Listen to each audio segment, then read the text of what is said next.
Welcome back, students. So this is a module number 10, from where we will continue from the module number 9 here.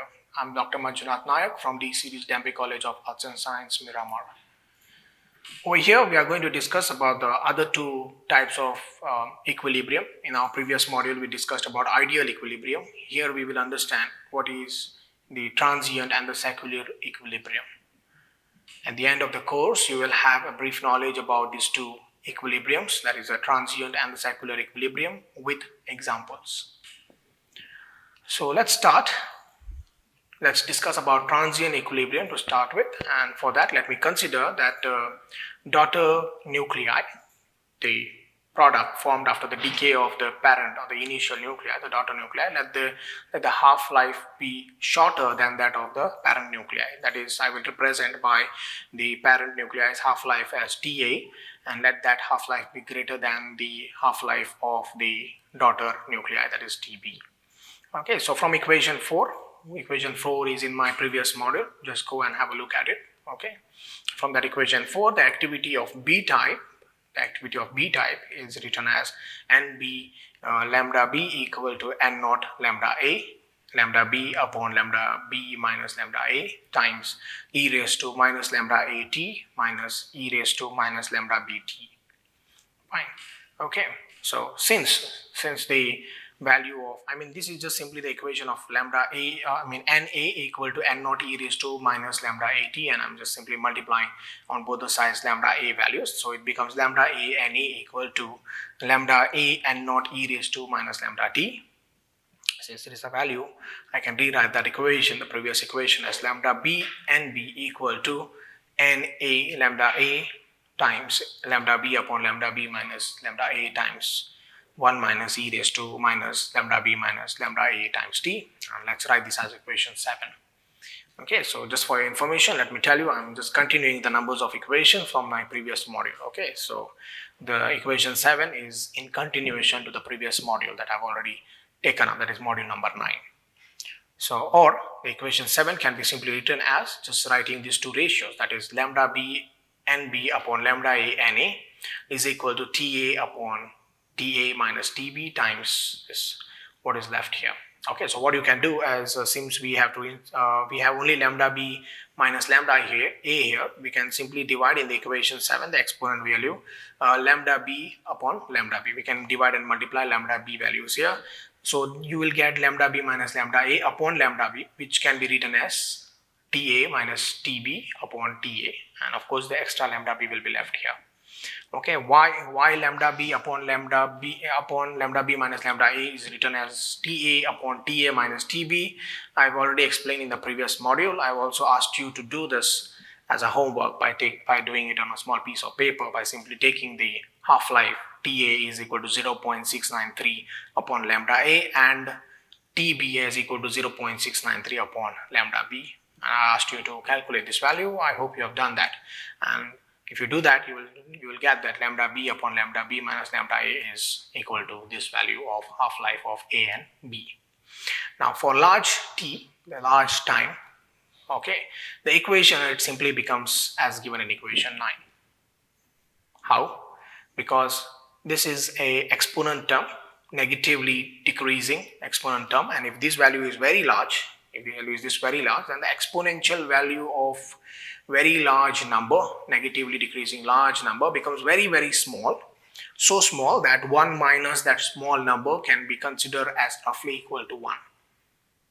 So since I am writing that roughly equal to 1, so I can simply write equation 8 as lambda B NB upon lambda A NA equal to Ta upon Ta minus Tb.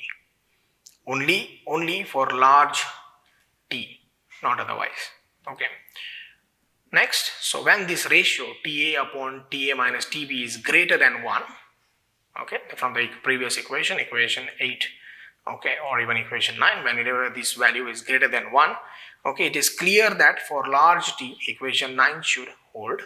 And since we have the half-life of the initial parent greater than the half-life of the daughter nuclei, okay, then we say that transient equilibrium exists between the parent and the daughter.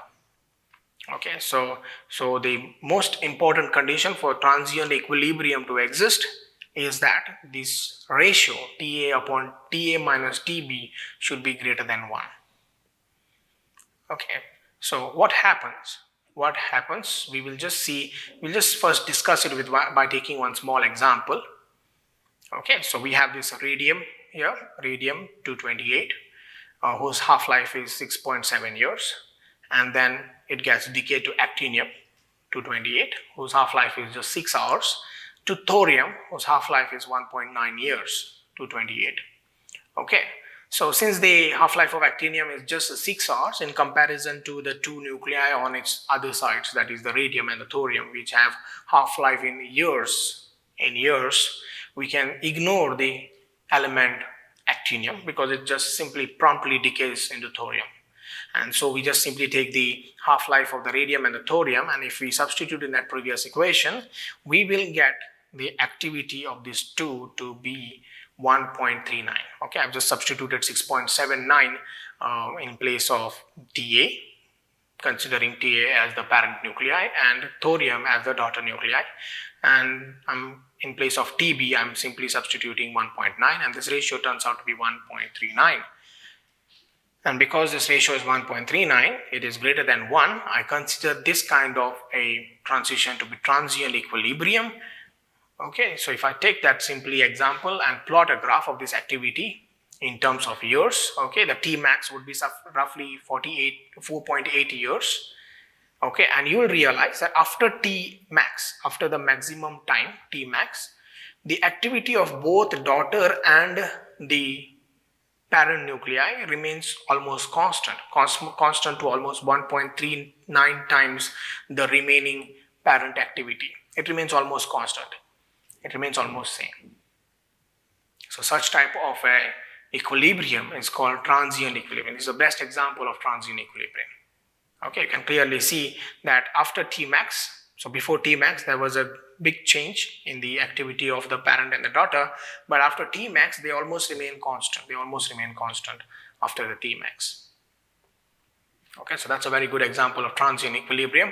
So if the daughter, if in other case, if I just take the other case where the daughter nuclei has a higher half-life, if Ta is less than Tb, okay, then equation 8, it can be seen that the ratio, that's this ratio which we had got in equation 8, okay, it continuously increases as time T decreases. That is, the activity increases with time. Okay, not like the transient case where it remains almost constant. Here it increases continuously. Okay, in other words, after sufficient time, the activity of the daughter becomes independent of the residual activity of the parent, and there can be no equilibrium between them. Okay, what is that? We'll just take one example and understand what it means to be the activity to be independent of the parent nuclei. We will see. So we'll take this example of bismuth 210 having half-life of just 5 days, which decays to polonium having a half-life of 138 days, which then gets decayed to lead. Okay, so if I simply plot the graph of that, okay, if I plot the graph of that, this is the red one is a bismuth and the blue one is polonium. You see just roughly 25 days is maximum Tmax, and after 25 days what happens? The activity of the B just falls off completely, whereas activity of the polonium continues quite a lot. Means even after 50 days, the activity of the polonium continues. That means it is now independent of the parent activity because the parent has totally decayed off. That did not happen in case of transient equilibrium. In case of transient equilibrium, after Tmax, the activity of both parent and nuclei and the daughter nuclei were quite constant, was remaining constant throughout. Correct? Okay, so now here that is not happening. Here you find the daughter nuclei after Tmax, after some time of Tmax, after 50 days, is totally independent. There is nothing left of parent nuclei here. It's totally independent and it's showing only the activity by the daughter nuclei. Okay, so such a equilibrium is called the secular equilibrium. All right, just to be little more in detail, that is the daughter activity is controlled only by its own decay. You can also say that. Okay, its activity is controlled only by its own decay because the parent nuclei has totally decayed off, not left now anymore. Okay, and it can be seen at once seen that for T very greater than the half-life of the B activity also, and the total exponent would just simply go down to 0 at a very large time. Okay, now also this is the equation that we have discussed. We can just write it as equation 12, and is valid only if the half-life of the parent nuclei is very greater than the daughter nuclei, not otherwise. This is also what we have already discussed just few time ago. All right, so we can just simply write this definition. Also definition is given in your quadrant data. What is equilibrium? Okay, so in this case the daughter activity equals the parent activity, and the equilibrium is called the secular equilibrium, giving this equation 13, where the ratio of the decay constants is equal to the ratio of the inverse of the half-life is equal to the ratio of the number of particles, can be written as equation 13. So therefore, in case of secular equilibrium, the ratio of the number of parent nuclei and daughter nuclei is constant and is equal to the ratio of the half-lives. Another example of secular equilibrium can be taken as strontium getting decayed in 28 years to yttrium, which gets decayed to zirconium in just 64 hours to become a stable zirconium. This is also an example of secular equilibrium. Fine.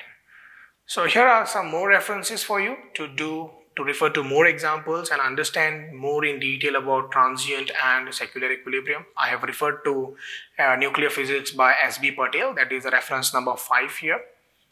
Most of the details I have taken from this particular reference book, so you can also refer to that or some other book. Thank you.